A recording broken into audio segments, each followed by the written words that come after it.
네, 오늘 하나님의 말씀 마태복음, 우리가 보고 있는 산상수훈 시리즈의 마태복음 5장 13절로 16절 네 번째 시간입니다.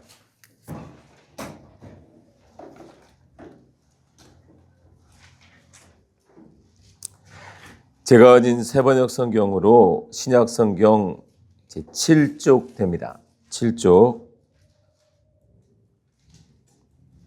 자, 그럼 마태복음 5장 13절로 16절 우리 한 목소리로 같이 읽도록 하겠습니다. 시작. 너희는 세상의 소금이다. 소금이 짠맛을 잃으면 무엇으로 그 짠맛을 되찾게 하겠느냐? 짠맛을 잃은 소금은 아무데도 쓸 데가 없으므로 바깥에 내버려서 사람들이 짓밟을 뿐이다. 너희는 세상의 빛이다. 산 위에 세운 마을은 숨길 수 없다. 또 사람이 등불을 켜서 말 아래에다 내려놓지 아니하고 등경 위에다 놓아둔다.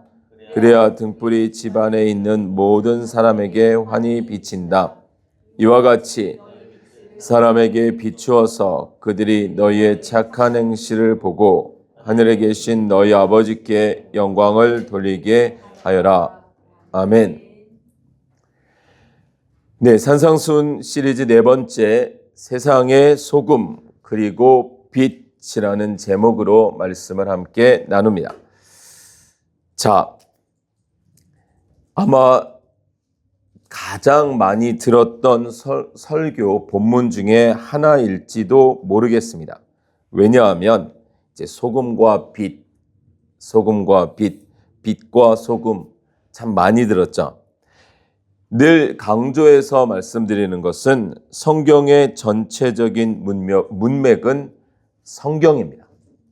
그리고 우리의 인생에서 그 성경이 하나님의 말씀이 그리고 하나님이 살아계심을 보는 것입니다.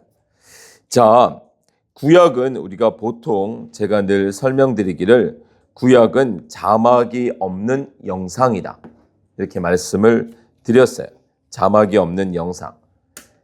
그러니까 내용은 알 것 같은데 뭔가 클리어하지 않은, 분명하지 않은. 왜냐하면 주체 대신 예수 그리스도의 등장 전이니 어떤 사물이나 사건이나 또는 사람을 통해서 예수 그리스도가 드러나기는 하지만 명확하지 않은.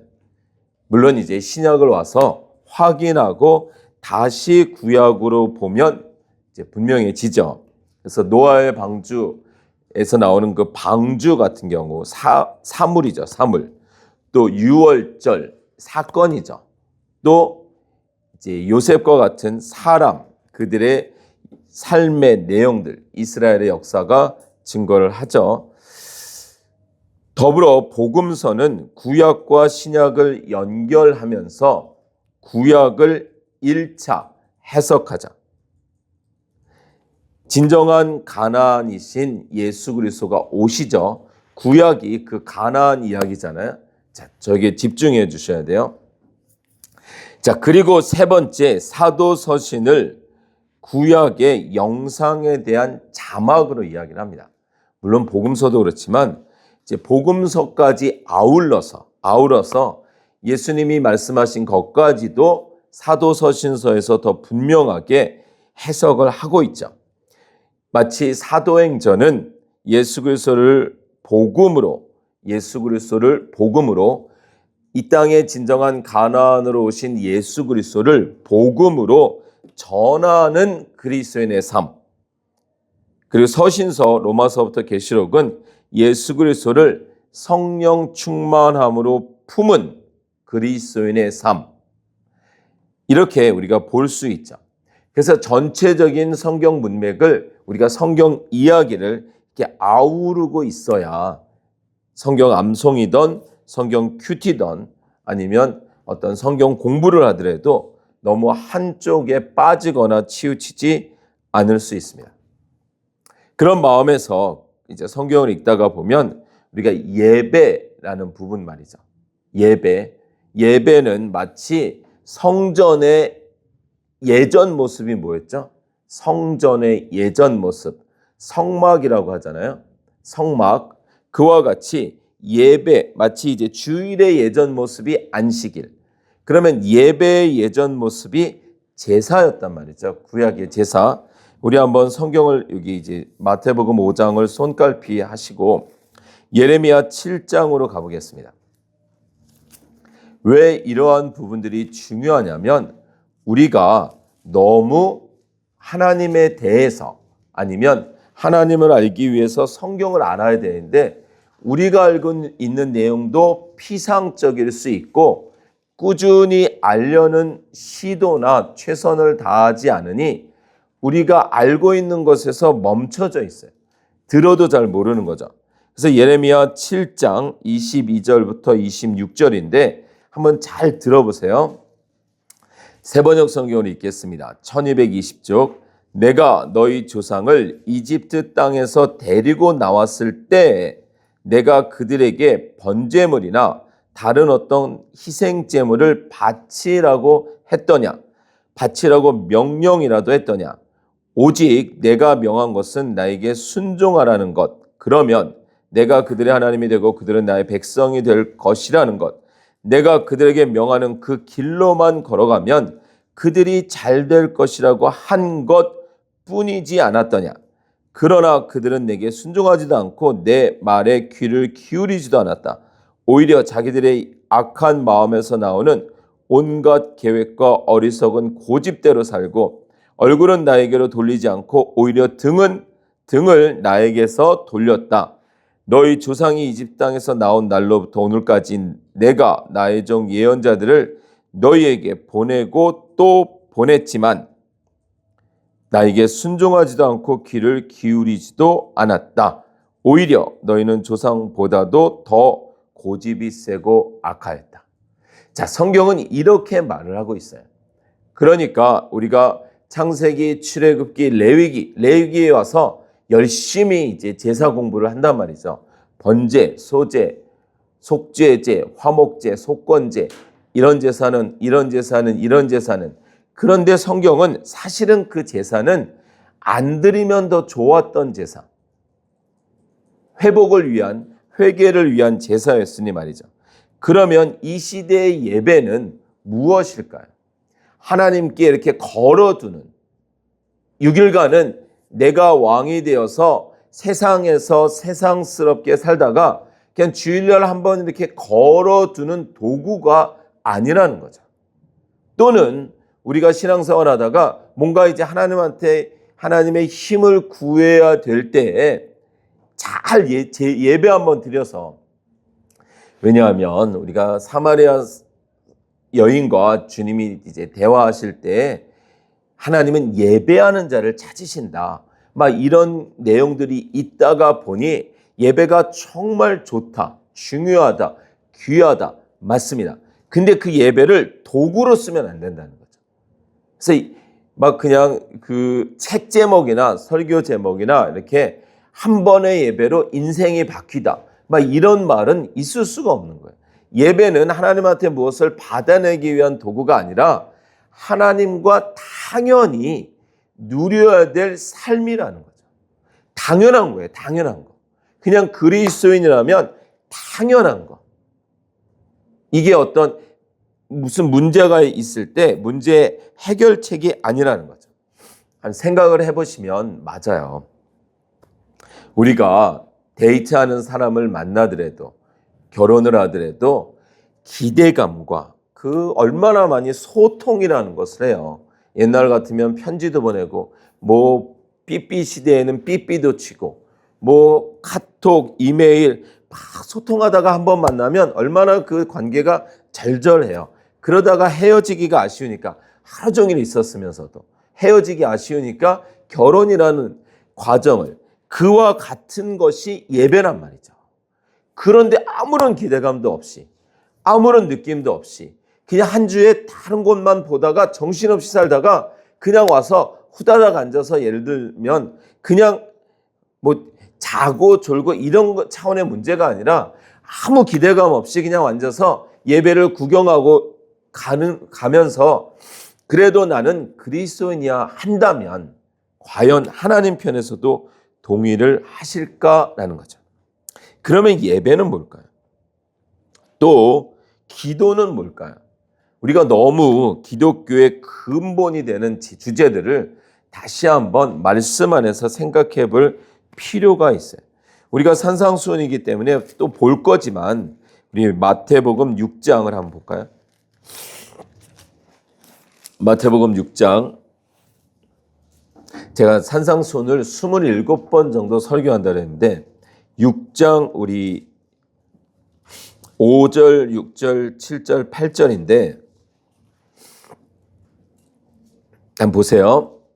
자, 제가 한번 읽겠습니다. 너희는 기도할 때 위선자들처럼 하지 말아라. 그들은 사람들에게 보이려고 회당과 큰 길 모퉁이에 서서 기도하기를 좋아한다.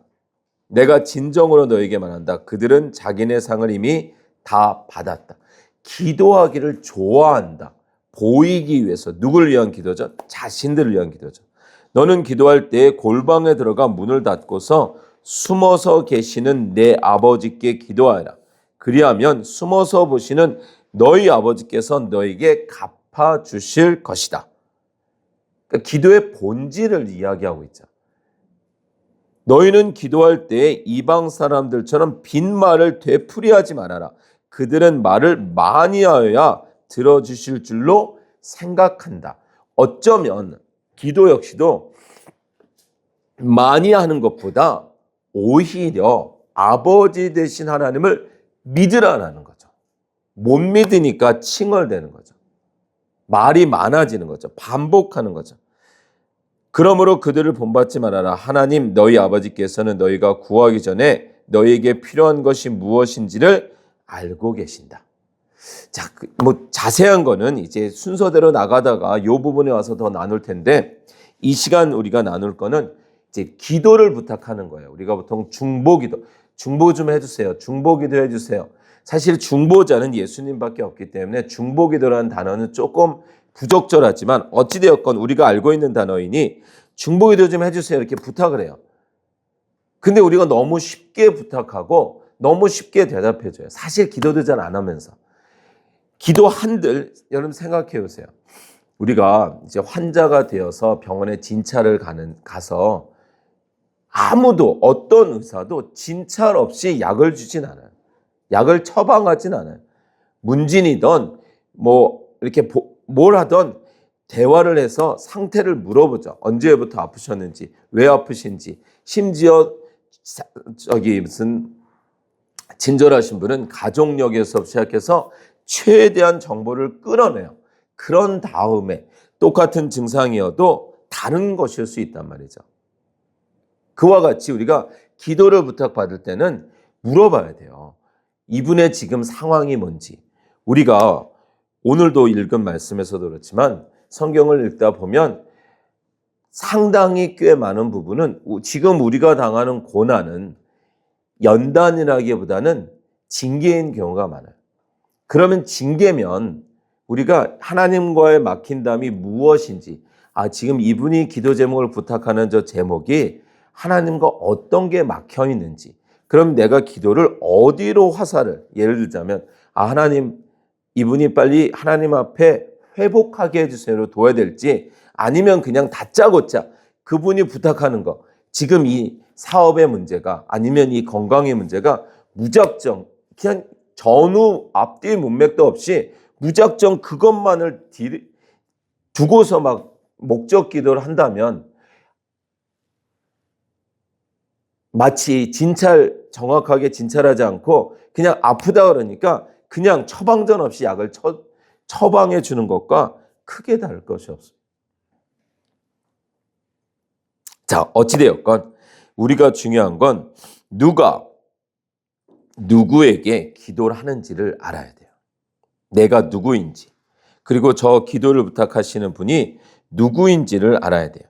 그렇지 않으면 우리의 기도가 오히려 부탁하는 사람들을 어리석게 만들 수 있어요. 무엇을 기도하는 건지 자꾸 어떻게라는 기도의 방법만 계속 개발하지 않고 정말 우리가 알아야 된단 말이죠. 주일 성수는 또 뭘까요? 주일 성수는 우리가 이제 여러분들 주일을 우리가 안식일이다 이렇게 말하는데 우리가 어떤 게 필요할까요? 주일은. 여러분들 주일 정말 안식하시나요? 주일날? 주일날이 난 더 힘들다. 그러시면 아니 되옵니다. 주일은 쉬셔야 돼요. 사람마다 쉬는 게 다르니까 어떤 사람은 잠을 더 자야 좀 쉬는 걸 수도 있고 어떤 사람은 그날은 집을 청소해야 마음이 시원해서 오히려 그게 쉬는 것일 수 있고 막 집이 엉망인데 무조건 쉬라 그래서 그 사람에게는 쉼이 안 될 수 있고 그래서 우리가 주일날은 꼭 예배를 드리는 건 예배가 주일날만 드리는 게 아니라 더 모여서 하나님의 은혜가 우리 안에 이렇게 만져짐이라는 시간이 있어야 돼요. 왜냐하면 우리가 영적인 존재니까. 영적인 존재니까 찬양 중이어도 말씀을 들을 때건 기도할 때라도 이 은혜, 정말 하나님이 나를 정말 사랑하시구나. 내가 하나님의 자녀 맞구나. 이런 어떤 터치의 순간. 그래서 하나님과의 회복이 임하고 그리고 예배 시간을 그냥 이렇게 수동적으로만 앉아 있다가 가지 않고 예배를 참여하고 찬양하고 기도하고 우리가 또 이렇게 교제하고 이러면서 성도의 교제 가운데 이웃과의 회복도 있어야 돼요. 십자가니까. 그래서 하나님과의 회복, 더 충전, 이웃과의 풍성한 거기 막 주일날 교회 와서 막 세상의 어떤 뭐 ABCD 이야기 이런 거 말고 세상의 어떤 막 그런 거 이야기 말고 주님의 이야기, 은혜의 이야기, 한 주간에 있었던 삶의 하나님과의 동행의 이야기를 통해서 그렇구나. 이 수직적인 하나님과의 관계, 수평적인 세상의 소금과 빛의 그런 이야기들 가운데 위로되고 힘주고 그런 이야기들로 또 풍성해지고 그리고 아까 말씀드린 대로 개인의 어떤 회복, 자기만의 시간도 좀 주일날 필요해요. 그래서 잠이 필요한 사람은 잠도 자고 또 뭐 사람마다 다를 수 있으니까 말씀을 더 풍성하게 읽어야 난 회복이 된다. 그러면 또 그런 시간 독서할 수도 있고.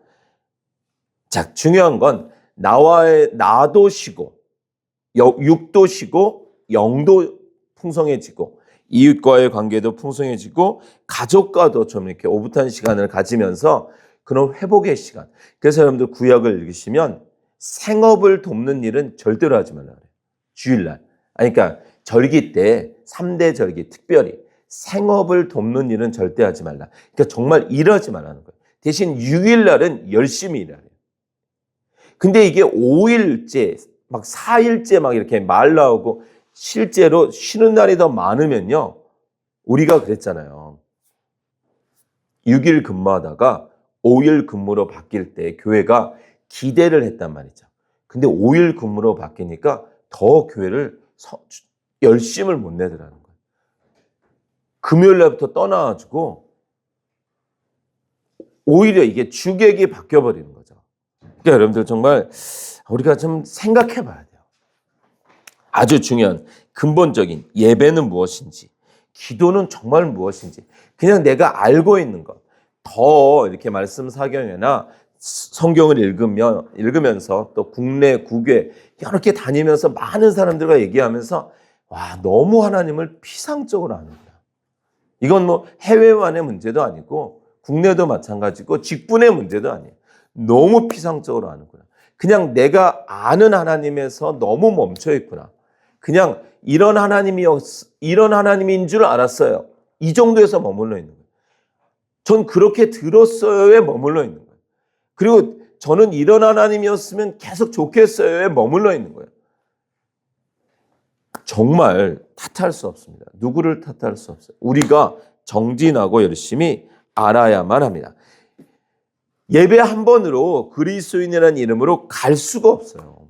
어떻게 한 주의 말씀을 한 번도 안 읽고 주일날 와서 1시간 앉아 있으면서 그리스도인이다 할 수 있을까요? 성경에서 분명히 여호수아서 1장 8절에서도 분명히 말하잖아요. 뭐라고 말해요? 평생 자기 앞에 두고, 아니 밤낮으로 이 말씀을 붙들라. 또 시편 1편에서도 복 있는 사람은 여호와의 율법을 주야로 묵상하는 사람이다. 아니 어떻게 한 주에 한 번 만나서 결혼을 해요. 해외에 떨어져 있는 것도 아니고 소통하고. 말씀드리고 싶은 건 우리가 신앙생활을 정말 열심히 해야 된다는 거예요. 생각하며 살아야 돼요. 생각하면서 그냥 흘러가는 대로 흘러갔다가는 큰일 납니다. 늘 말씀드리는 것처럼 교회도 목사도 여러분들의 구원을 책임질 수 없어요. 나중에 교회와 목사에게 항변할 수도 없어요. 여러분들이 책임지셔야 됩니다. 부모님에게 탓할 수도 없어요. 여러분들이 안 하신 거예요.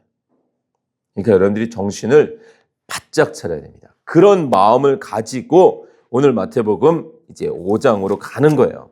왜냐하면 소금과 빛 이 설교에 대해서 저도 정답이 아니고 여러분들이 들으셨을 설교도 어쩌면 정답이 아닐 수 있어요. 여러분들이 끊임없이 찾아내셔야 돼요. 끊임없이. 성경 전체라는 이 문맥을 가지고 끊임없이 성경을 읽으시면서 정말 이 뜻이 무엇일까, 어떤 메시지일까를 찾으셔야 돼요. 자, 먼저 한번 보겠습니다. 마태복음 5장 13절. 5장 13절. 자, 너희는 세상의 소금이다. 이렇게 시작을 해요. 오해하시면 안 돼요. 첫 번째 오해는 야, 나도 소금이 돼야 되겠구나. 소금이 돼야지. 열심히 해서 소금 돼야지. 미래형이 아니라는 거예요. 소금이다라는 선포야, 선포. 소금은커녕 색깔도 지금 까만데 너 소금이야? 이런 개념이죠. 아직 덩어리도 아니고 물인데 너 소금이야? 이런 개념이라는 거예요. 소금이어야 된다. 소금이 될 것이다가 아니라는 거예요.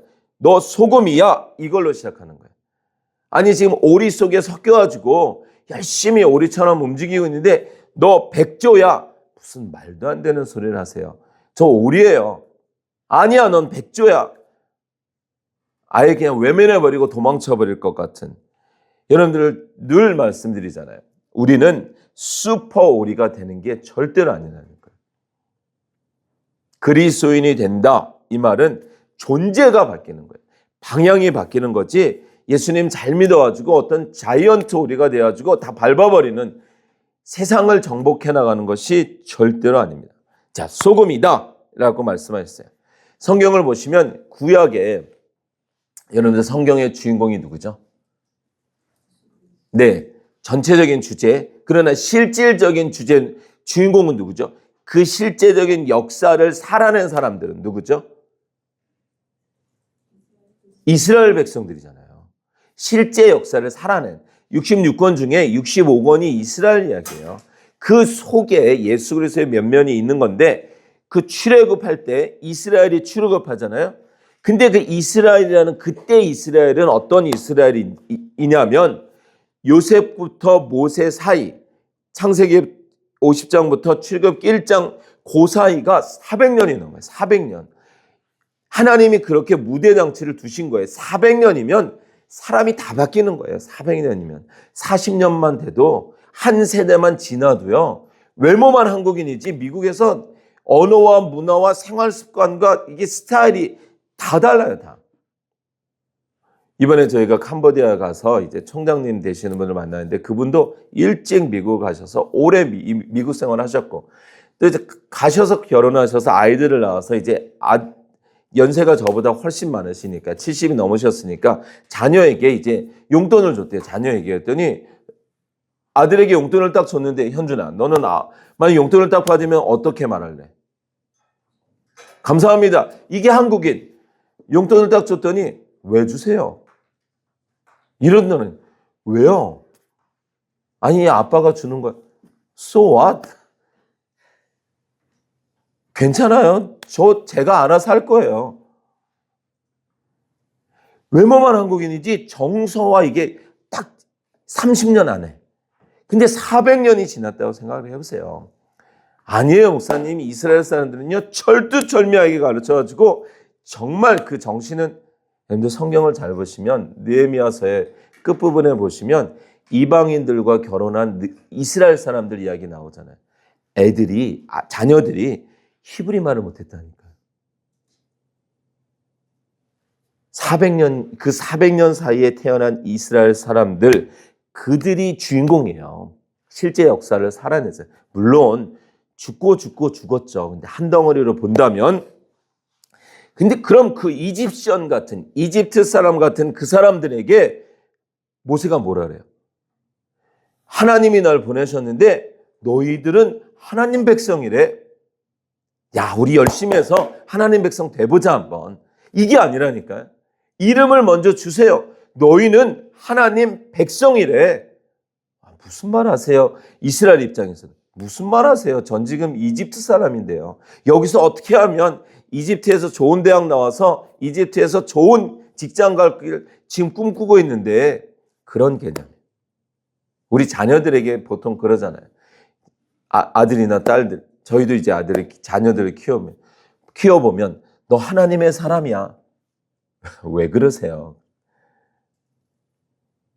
그런 개념 말이죠.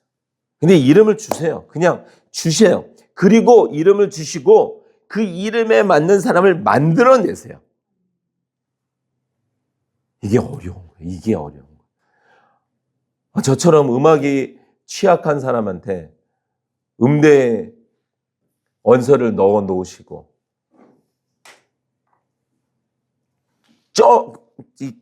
끼워 맞추신다면 불가능하죠. 근데 그런 기능적인 부분이 아니라 신분적인 걸 이야기해요. 소금이다. 이것도 역시 마찬가지죠. 같은 표현을 반복하고 있는 거예요. 지금 소금과 빛은 같은 겁니다. 근데 이제 반복을 이제 강조를 두고 있는 거죠. 계시록에 보면 인재양, 대접재양, 나팔재양, 결국 개혁주의에서는 한 재앙으로 봅니다. 그러니까 반복이라는 것. 그래서 강조를 하고 있는 건데, 여기서 너희는 세상의 소금이다, 빛이다. 결국 같은 말인데, 중요한 건 우리를 이제 그리스도인이다라고 부르는데, 사실은 더 정확한 말은 거듭난 그리스도인이 맞습니다. 거듭난 그리스도인. 그래서 방향이 바뀐 그리스도인. 근데 착각하시면 안 돼요. 오해하시면 안 돼요. 성격, 성향, 삶에 대한 자세, 이건 별개의 문제예요. 자꾸 밖에서 저 사람은 성격도 안 좋은데, 저 사람은 삶은 아직도 이런데 저런데 막 그런 걸 보는데, 그게 아니라 그리스도인, 거듭났다 이 말은 방향이 바뀌었다는 거예요. 방향이. 그러니까 방향이 바뀌었다는 건, 물고기가 이렇게 물에서 막 이렇게 헤엄을 치잖아요. 막 이렇게 헤엄을 치다가 이렇게 도망치는데 딱 걸렸잖아요. 낚시에 걸리면 어떻게 되죠? 방향이 바뀌죠. 이 방향이 이제 자기는 이제 도망을 쳐야 되는데 걸렸잖아요. 그러니까 이제 당겨오잖아요. 그러면 어떤 물고기도 딱 걸리는 순간 힘 빼고 그냥 잡아 드세요. 이런 물고기는 없어요. 발버둥이라는 기간이 있다. 발버둥. 그래서 이 낚시하는 분들이, 제가 잘 못해서 모르지만 일부러 모르는 초보 낚시하는 분들은 어떻게 해요? 딱 걸리면 좋다고 이제 힘을 엄청 빼요. 그럼 이제 지쳐 떨어지는 거죠. 근데 유능한 사람들은 일부러 이렇게 풀어줬다가 또 잠깐 당겼다가 물고기 빼고 이제 딱 느낌이 온대요. 이제 다 빠졌구나. 그럼 그때 당긴다는 거죠. 그리고 더 노련한 사람들은 이걸로 안 하고 한번 세게 당긴 다음에 채로 그냥 건져버리죠. 힘 있을 때. 그러니까 우리가 물고기가 낚이고 싶어서 낚였어요? 그냥 덜썩 문 것밖에 없지. 그러니까 우리가 하나님한테 딱 걸린 거란 말이죠. 걸리면 그때부터는 이제 하나님이 원하시는 방향으로 가는 거예요. 지금 저희가 마태복음 5장 13절에서 16절 세상의 소금과 빛이다, 이 내용을 하고 있는 거잖아요. 자, 그래서 잘 들으셔야 돼요.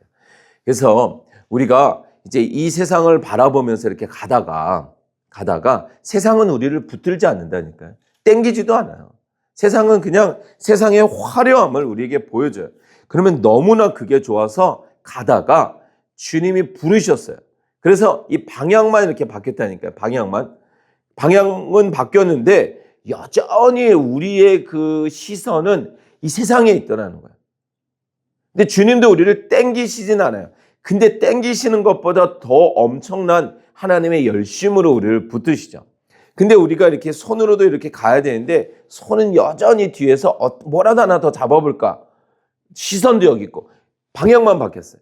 그러다가 이제 좋은 말로 말씀 안에서 여기 아니었구나. 인생을 살면서 고개도 이렇게 돌리고 손도 이렇게 이쪽으로 향하고 그리고 돌리고 향하는 것뿐만 아니라 몸도 이렇게 가서 마침내 주님께 가야 되는데 우리가 뭐 다 양 같아서 각기 제 길로 가다 보니 이게 저 터지는 거죠. 이렇게 저 터지고 이렇게 결국은 단맛순맛 다 보고서 이제 다 개털돼가지고 털털 이제 이쪽으로 가는 거죠.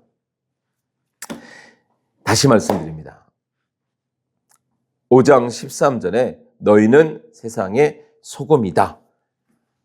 그러니까 주체를 잘 생각하셔야 돼요. 주체를 나에게 두면 이 방향이 다른 거예요. 우리가 무엇인가를 해서 소금 되는 게 아니라 너 소금이야 로부터 시작한다는 거예요. 그러니까 걸어놓고 시작한다는 거예요. 가끔 이렇게 풀어주시면 괜찮네. 그리고 쭉 갔다가 또 땡기시면은 죽어라 또 끌려왔다가 또 풀어주시면 그러니까 빨리 힘 빼시라는 거예요. 빨리 그냥 뜻대로 하세요. 빨리 가야지. 버틸수록 손해다. 소금 되고 안 되고는 나에게 있지 않다는 거예요. 너 소금이야 하는 순간 절대로 안 놓으신다니까요. 절대로. 이게 하나님의 열심이기 때문에 그래서 성경을 보면 안 놓으시는구나. 그럼 이거를 알면 그냥 빨리 손드는 사람. 그 사람이 지혜로운 사람입니다. 자, 그러면 이제 두 번째. 너희는 세상의 소금이다. 소금이 짠맛을 잃으면 이렇게 나오잖아요. 그래서 이제 우리가 어떡하지? 짠맛을 잃으면 어떡하지? 새벽 예배도 가야 돼. 말씀도 매일 읽어야 돼. 기도도 열심히 해야 돼. 전도도 최소한 한 달에 한 명은 해야 돼. 막 우리의 열심을 내요. 짠맛을 잃을까 봐. 왜냐하면 그 짠맛을 무엇으로 그 짠맛을 되찾게 하겠느냐. 결과가 더 심각하죠. 짠맛을 잃으면 어떻게 된대요? 사람들이 짓밟을 뿐이다. 그런데 제가 아까 그랬잖아요. 성경의 전체적인 문맥을 보셔야 된다고. 요 구절만 보면 짠맛을 잃어버릴 수 있구나 로 갈 수 있으나 성경을 자세히 보시면 짠맛을 잃어버릴 수가 없습니다. 왜냐하면 시작하신 분이 하나님이시기 때문에 거신 분이 안 놓는다니까요. 절대로. 여기서 보세요.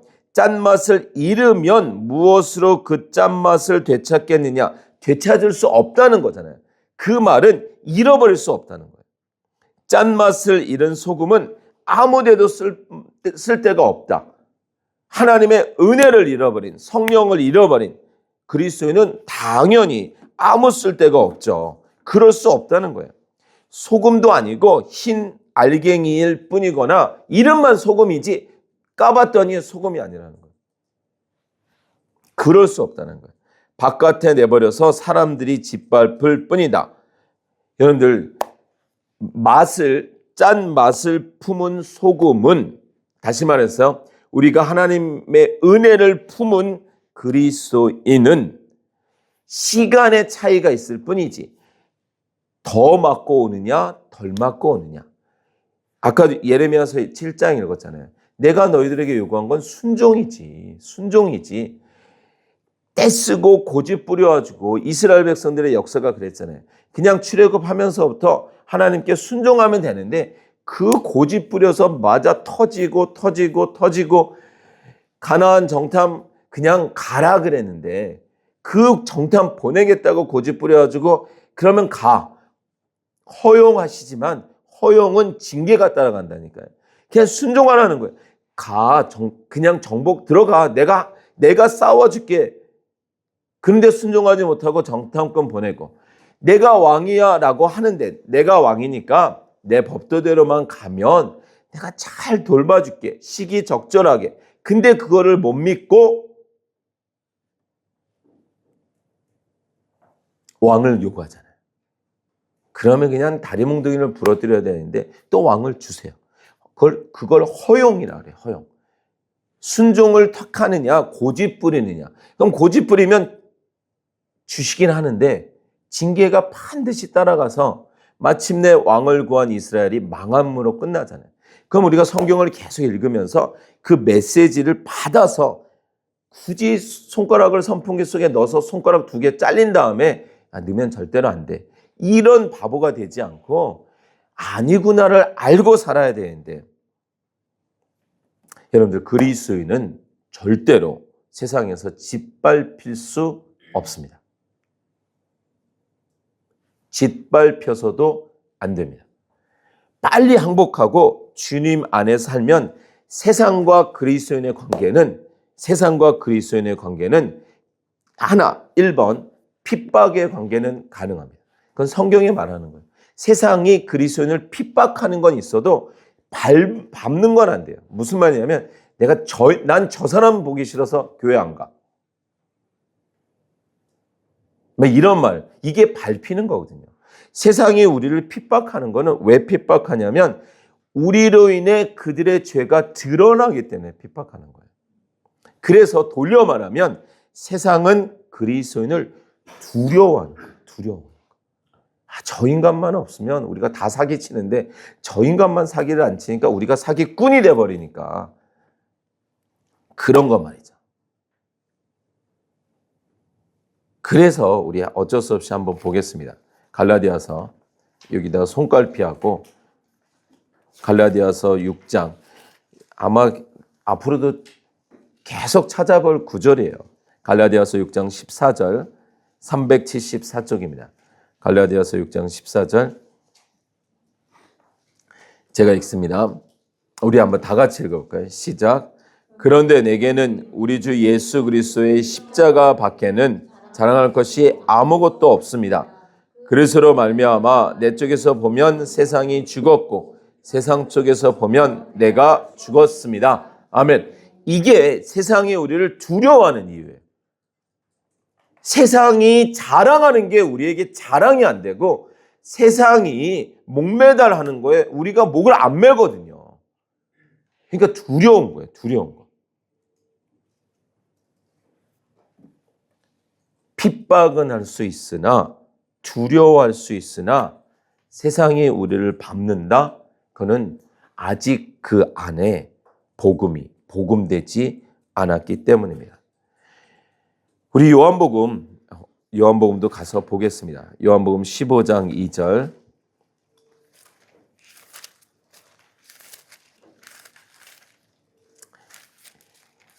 성경의 문맥을 잡지 않으면 오해할 수 있기 때문에 세번역 성경 209쪽인데 요한복음 15장 2절. 1절부터 제가 한번 읽어볼게요.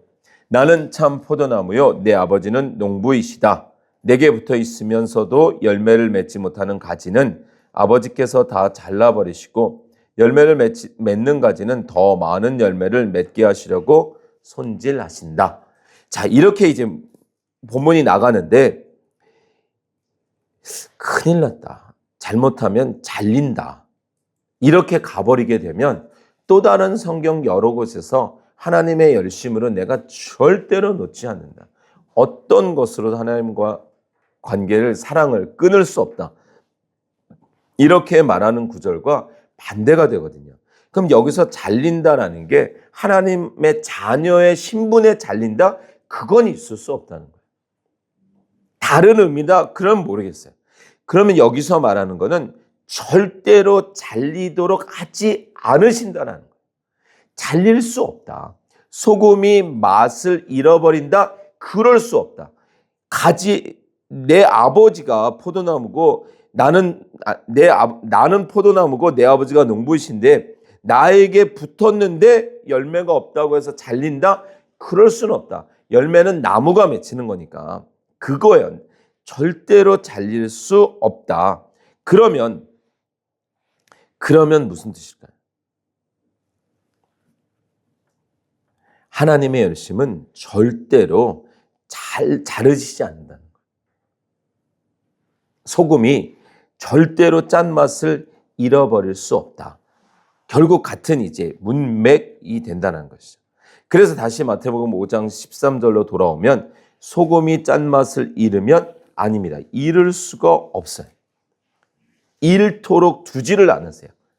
왜요? 소금이라고 만들어주신 분 하나님이시고 소금이라고 불러주신 분도 하나님이시기 때문에 그러면 14절에 이제 와서 너희는 세상의 빛이다. 아까 말씀드린 것처럼 빛이다 소금이다 결국 같은 거예요. 너는 빛이구나 나는 소금인데 이런 게 아니라는 거죠. 자 그러면 이제 오늘 찬양을 이제 준비하는 홍다윗 선교사가 다 빛이라는 찬양만 준비해가지고 소금 찬양은 없냐 그랬더니 소금 찬양은 없다고. 뭐 결국 그게 그거니까. 자 그럼 너희는 세상의 빛이다 이렇게 나오잖아요. 자 빛이다 이렇게 나오는데 산 위에 세운 마을은 숨길 수 없다. 산 위에 세운 마을은 숨길 수 없다. 결국 이거예요. 그러니까 짠맛이 없는 소금은 없다라는 거예요. 소금이다 불러주셨을 때는 소금이고 빛이다 불러주셨을 때는 이미 우리 안에 빛이 있기 때문에 숨길 수가 없다. 어제 제가 이제 부산역에서 내려서 이렇게 오다 보니까 산 위에 집들이 많더라고요. 옛날 6.25 때 막 살던 곳 눈에 딱 띄잖아요. 산 위에 마을은 숨길 수 없다. 맞죠? 숨길 수 없어요. 자 15절 또 사람이 등불을 켜서 말 아래에다 내려놓지 아니하고 여기에서의 말이죠. 이 말은 타는 말이 아니라 한 대, 두 대, 한 말, 두 말. 이 사각형 있잖아요. 옛날 사각형, 쌀 푸는 사각형. 그래서 사람이 등불을 켜서 그걸로 덮어두지 않는다는 거예요. 덮을 거면 왜 켜요, 등불을. 그러니까 짠맛을 잃은 소금은 없다라는 거예요. 등불을 켜서 말 아래에다가 내려놓지 아니하고 등경 위에다가 받침대 위에다가 놓아둔다. 목적이 있다는 거예요. 불을 킨 자의 목적이 있기 때문에 절대로 덮지 않는다는 거예요. 소금이라고 불러주신 아버지 하나님의 목적이 있기 때문에 우리가 거듭났다면 반드시 우리는 그리스도인으로 살게 될 수밖에 없습니다. 그래야 등불이 집안에 있는 모든 사람에게 환히 비춘다. 맞죠? 우리가 이제 성경은 결국 같은 이야기를 하고 있는 거예요. 같은 이야기. 불을 붙이신 분은 반드시 그 등잔, 그러니까 이 등잔, 유리로 된 등잔이 불이 없으면 이건 폐품이에요, 폐품. 골칫덩어리예요. 이게 뭐 데코레이션도 모르겠어요. 근데 불이 딱 붙여지는 순간 이건 이제 등잔으로서의 자기 역할을 하게 되는 거잖아요. 그러면 불을 붙여놓은 다음에 누가 창고에다가 그냥 넣어둬요. 반드시 자리를 준다는 거죠. 자리를. 그래서 우리는 소금이라는 이름을 받는 순간, 빛이다라는 이름을 받는 순간 우리는 정말 그 역할을 할 수밖에 없다라는 것입니다. 물론 우리가 한 대로 우리가 빛이다 이렇게 말하는 것은 발광체가 아니죠. 자, 우리 누가복음 15장도 보세요. 15장 기억해 보세요. 15장 한번 볼까요? 누가복음 15장. 결국은 성경은 같은 이야기를 하고 있는 거예요. 무슨 이야기예요? 하나님의 여러 주제가 있는데 그 주제조차도 같지만 누가복음 15장 세번역 146쪽에 보면 한 가지 비유가 나오잖아요. 결국 한 가지 비유를 반복하고 있는 거예요. 인재양, 대접재양, 나팔재양 또는 소금이다, 빛이다 말만 바꾼 거예요. 결국은 첫 번째 비유로 나오는 것은 99마리 양과 1마리 양. 맞죠? 99대 1이에요. 근데 그 1마리 양은 잃어버린 양이에요. 원래 100마리에 같이 있었던 양인데 잃어버린 양이죠. 그러면 그 잃어버린 양을 찾는 그 목자의 열심, 반드시 찾아내고야 말겠다라는 그 열심이 이제 점점 좁혀져 가요. 우리 그럴 수 있잖아요. 굳이 뭐 한 마리 그거 찾으러 갔다가 99마리 잃어버리면 어떡하지? 이야기가 그거 하나만 있으면 그렇게 생각이 되는데 그 다음 이야기가 뭐야? 드라크마. 어떤 여자에게 드라크마 연립. 근데 그 여자는 하나 잊어버렸는데 왜 이렇게 열심히 찾아줬을까요? 찾으면 이웃 사람들을 불러서 왜 이렇게 기뻐했을까요? 우리가 아는 대로 그 드라크마는 홀예품이었단 말이죠. 홀예품. 남편에게 받은 그거. 그 세상에 그게 하나밖에 없는 거예요. 그 드라크마 10개가. 그거 하나 빠지면 9개가 되면 남편 그 정말 사랑하고 존경한 남편의 홀예품을 빠뜨린 거예요. 그러면 아주 큰 이제 흠이 돼 버리는 거죠. 그러니까 찾을 수밖에 없는 거예요. 그건 찾아내야만 되는 거예요. 그거 잃어버려서 나중에 남편이 그거 어딨냐 이랬을 때 잊어버렸다 이러면 부주의한 사람이 된단 말이죠. 그러니까 이 여인이 얼마나 열심히 찾았겠어요. 그걸 말하는 거예요. 하나님의 열심은 반드시 찾아내고야 말고 그 자리에 두고야 마시겠다는 그 열심이 있다는 거예요. 그리고 이제 99대 1에서 9대 1로 줄었잖아요. 그 다음에 1대 1로 가는 거예요. 1대 1. 그러니까 100마리 중에 한 마리, 10개 중에 하나, 두 아들 중에 하나들.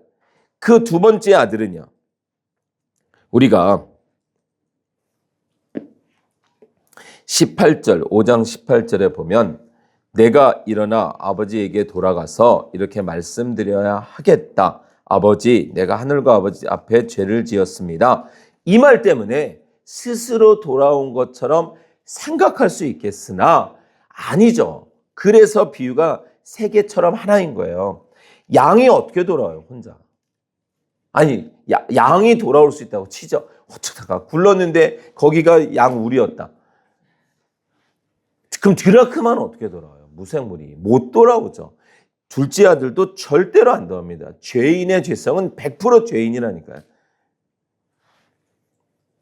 그래서 망하고 친구 잃어버리고 직업 없고 직업 찾았는데 돼지 치는 일이고 돼지 치는 일을 하는데도 먹을 게 없고 먹을 것 간신히 찾았는데 그게 돼지가 먹는 거고 근데 그것조차도 없으니까 이 인간이 이제 돌아가야 되겠구나 이런단 말이에요. 그러니까 하나님의 사랑이 결국 돌아올 수밖에 없는 그 환경에 두고야 마신다는 거예요. 그러니까 우리가 말씀을 통해서 믿음을 붙잡지 않으면 서로 내 기도가 자녀의 아니면 남편의 아내 아니면 정말 하나님의 이름을 둔 선교라고 할지라도 믿음으로 이걸 보지 않으면 아까 제가 마태복음 6장 봤잖아요. 그냥 말을 반복하고 막 금식하고 철야한들 정말 우리가 하나님을 알아야만 합니다. 하나님의 뜻을 알아야만 우리가 무엇을 기도해야 될지를 알 수 있습니다. 소금이다 라고 말씀하신 분은 반드시 우리를 소금의 자리에 두시고야 말 거예요.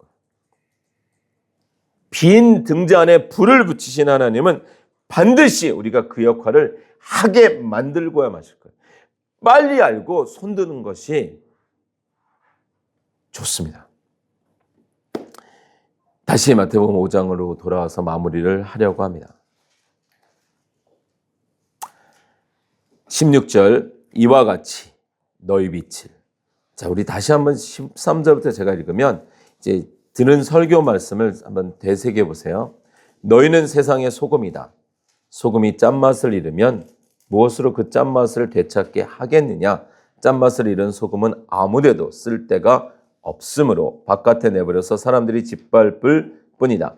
너희는 세상의 빛이다. 산 위에 세운 마을은 숨길 수 없다. 또 사람이 등불을 켜서 말 아래에다 내려놓지 아니하고 등경 위에다 놓아둔다. 그래야 등불이 집안에 있는 모든 사람에게 환히 비친다. 이와 같이 너희 빛을 사람에게 비추어서 너희 빛을 하나님의 열심으로 맛을 갖게 되었고 빈 등불 같은 빈 항아리 같은 아무 쓸모도 없는 꽝인 인생에 불을 주신 하나님, 빛을 주신 하나님은 하나님의 열심으로 부르시면 반드시 사용하신다. 아브라함도 그랬잖아요. 야곱도 그랬잖아요. 바울도 그랬고 베드로도요. 얼마나 정말 나중에 한번 그 우리 베드로의 인생을 따라가 보면요. 부르심 받은 순간부터 얼마나 엎치락 뒤치락 진짜 야, 나 같았으면 진짜 몇 번 포기했을 것 같은데 마침내 그 하나님의 제자를 만들어서 성령 충만하여 그 순교의 자리에 그 자리까지 만들고야 마시잖아요. 우리는 빛이 아닙니다. 발광체가 아닌 반사체입니다. 그래서 우리가 받을 영광도 없습니다. 착각하시면 안 돼요. 주님을 태우고 예루살렘에 입성한 나귀가 사람들이 막 환호성을 쳐주니까 착각했단 말이에요. 오늘 웬일이지? 그래서 목 좀 세웠는데 주님 내리고 들어가시니까 아무도 안 쳐다보는 거죠. 어쩌다가 좀 하나님의 일 하다가 이렇게 박수를 받을 때 조심하셔야 돼요. 우리는 발광체가 아닙니다. 반사체죠. 자, 그런데 빛으로 오신 그 예수님을 우리가 너희는 세상의 빛이다 이렇게 말했을 때 이 말은 너희 안에 빛이 있다 이 말이에요. 우리 안에 빛이 내가 너희 안에 빛을 넣었다 이 말이에요. 소금에게 맛을 넣었다 이 말처럼 검정이어도 짠맛이 있으면 소금이죠. 뭐 검정 소금 있나요? 아, 핑크 소금. 그러니까 우리가 하얀색만 생각하시면 안 돼요. 빛을 품었다 이 말이에요. 그 내 안에 있는 빛이 내 삶을 통해서 드러나는 거지 내 빛이 아니란 말이죠. 그런데 우리가 오해하는 게 너희 빛을 사람에게 비추어서 그 다음에 너희의 착한 행실을 보고 이 착한 행실이 우리 안에 있는 빛이라는 것이에요. 그러니까 우리 빛이 없는 선행이 아니라는 거예요. 잘 대해주고 막 이렇게 그러니까 말씀이 함께 들어가지 않는 선행은요 그냥 낯가리라니까요. 낯가리. 결국 다 부르면 날아가는 거. 막 인간적인 관계로 맺어져서 막 뭔가 될 것 같은 아닙니다. 결국 우리가 보여줘야 될 착한 행실은 우리 안에 있는 빛이에요. 우리 안에 있는 빛. 우리 안에 있는 빛. 그래서 선행 정도 수준이 아니에요. 선행의 수준이 아니라 원수까지도 사랑할 수 있는 빛. 그냥 내 인간적인 노력으로 조금 해주다가 뭐 조금 이게 뭐 이렇게 뭐예요? 그거 뭐라고 말하죠? 뭐 배신 정도는 아니고 뭔가 이렇게 좀 뒤통수를 맞았다, 뭐 뒷말을 들었다 이러면 우리 완전히 그냥 끝나버리는데 그 정도 수준이 아니에요. 우리 안에 있는 그 빛은 예수 그리스도가 십자가에서 죽으신 그 수준은 그냥 어떻게 하겠어요? 원수도 사랑할 수 있는 그 능력이죠. 그 능력이죠. 주체가 누구냐를 절대로 놓으시면 안 돼요. 우리를 붙드신 분이 그렇게까지 하도록 만들고야 마실 거라니까요. 은에서 은을 건지는데 찌끄리가 이렇게 막 불순물이 있으니까 그 용광로에 넣어서 이거를 다시 찌끄러기를 다 제거하고 그 순전한 은을 만드시기까지 절대로 포기하지 않으신다니까요.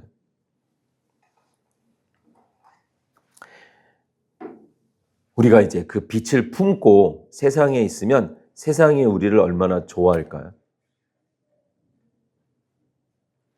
요한복음 3장에 이렇게 나와 있습니다. 요한복음 3장 19절.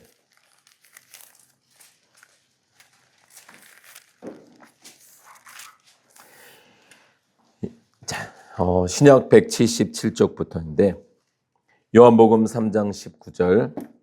심판을 받았다고 하는 것은 잘 들어보세요. 빛이 세상에 들어왔지만 주님이시죠. 사람들이 자기들의 행위가 악함으로 빛보다 어두움을 더 좋아했다는 것을 뜻한다. 빛으로 인해서 어둠이 드러난 거잖아요. 악한 일을 저지르는 사람은 누구나 빛을 미워하며 빛으로 나아오지 않는다. 그것은 자기 행위가 드러날까 보아 두려워하기 때문이다. 우리 역시 그 빛을 품고 있으니 두려워하는 존재가 되는 게 맞는 거예요. 두려우니까 핍박하는 거예요. 예수님이 그러해서 핍박을 당하신 거고. 그러나 진리를 행하는 사람은 빛으로 나아온다. 낚인 사람은 반드시 그 자리로 나오게 돼 있어요. 그것은 자기 행위가 하나님 앞에서 이루어졌음을, 하나님 앞에서 이루어졌음을, 하나님이 이루셨음을 드러내려는 것이다. 맞습니다. 우리는 빛이 되어버린 존재. 되기 위해서 노력한 것도 없고 되길 원하지도 않았어요. 사실은 이스라엘 백성들이 언제 출애굽을 원했어요? 아브라함에게도 말씀하셨고 야곱도 말했고 요셉도 말했으나 아랑곳하지 않았죠. 이집트에서 이집트 사람답게 살기를 원했지 언제 출애굽을 원했어요? 근데 너희는 내 백성이다 하시는 순간부터 세상적으로는 꼬였지. 그냥 거기서 살다가 갔어도 되는데 먹을 거 제대로 못 먹으면서 세상적으로는 꼬였으나 다시 우리 마태복음 5장으로 가서 마무리하겠습니다. 16절 이와 같이 너희 빛을 사람에게 비추어서 그들이 너희의 착한 행실을 보고 자 여기서 아까 착한 행실까지 왔죠. 착한 행실을 보고 하늘에 계신 너희 아버지께 영광을 돌리게 하라. 우리의 착한 행실을 보고 하나님을 바라보게 하라는 거예요. 우리 안에 있는 빛을 보고 우리를 보지 않고 설마 우리를 보려고 하면 빨리 주님을 가리켜야 되는데 나에게 멈추게 하는 건 큰일 나는 거예요. 하나님을 보게 하라 이 말이죠. 그래서 우리가 어떤 것을 하면 하나님이 영광 받으실까요? 어떤 것을 하면 아버지께 하나님께 영광을 돌릴 수 있을까요? 성경에는 두 가지를 여러 개 있지만 먼저는 이제 주기도문 안에도 등장하는 것처럼 하나님의 뜻이 이루어지도록 하늘에서 이루어진 것과 같이 땅에서도 이루어지이다. 다시 말하면 하나님의 뜻이 내 삶 안에 이루어지는 것. 예수 그리스도를 통해서 하나님이 영광 받으셨다는 건 하나님의 뜻이 십자가에서 이루어지기까지 끝까지 순종하시잖아요. 끝까지. 여러분들 정말 요한복음을 읽어보세요. 나는 내 뜻대로 온 것이 아니야. 나는 보냄을 받아서 왔고 내 뜻대로 말한 건 하나도 없었어. 하나님의 뜻, 아버지의 뜻이 내 삶을 통해서 난 아버지가 시키는 말만 했어. 그러시잖아요. 끝까지 그 하나님의 뜻에 순종하셔서 가신 것. 하나님의 뜻이 하늘에서 이루어진 것과 같이 땅에서 내 삶에서 이루어지는 거예요. 순종을 말씀드렸잖아요. 순종은 내가 동의해서 하는 건 순종이 아니고 내가 좋아서 하는 것도 순종이 아니고 내가 할 수 있어서 하는 것도 순종이 아니에요. 순종은 그냥 하나님이 기뻐하시는 거니까 내가 그 자리에 있겠습니다가 순종이죠.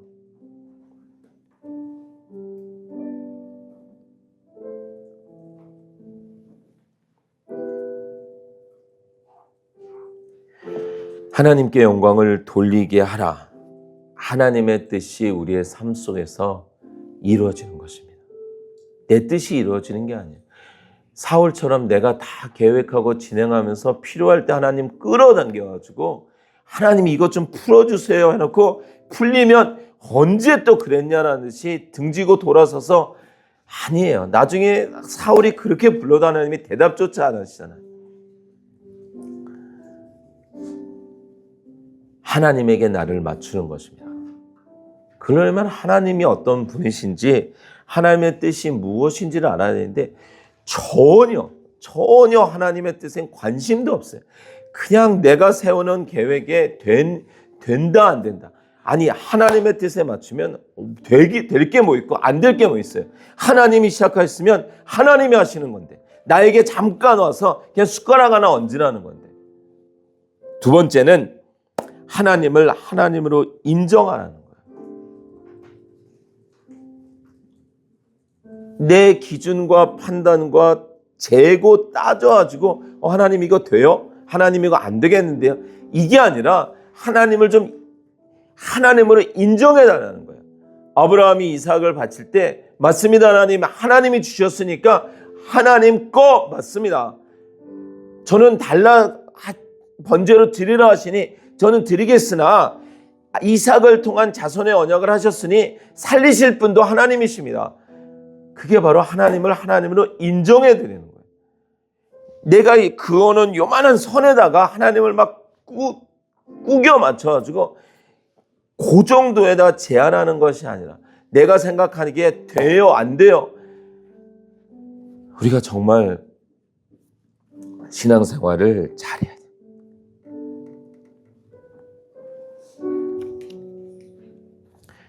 우리 함께 기도하겠습니다.